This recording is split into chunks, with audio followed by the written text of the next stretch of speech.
झांकी की झलकियों को झलकाते हुए पूरे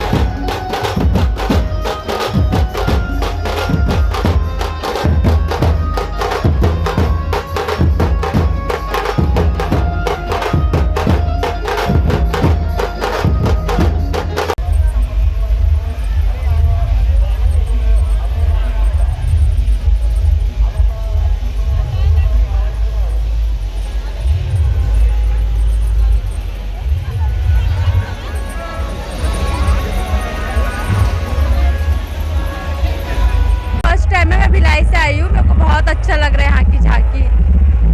थैंक यू। ये परंपरा कभी ऐसी भिलाई में देखी होगी? नहीं है, ऐसी तो नहीं है। कैसा महसूस हो रहा है ऐसा नया देखकर? यहाँ तो ठीक लग रहा है क्योंकि यहाँ मतलब बहुत ही अलग अलग प्रकार की चीज़ें देखने मिल रही है, इसीलिए हमारे पंडवानी के बारे में देखने मिल रहा है, इवन की रामायण वगैरह, और जैसे कृष्ण भगवान के बारे में भी देखने मिला है। तो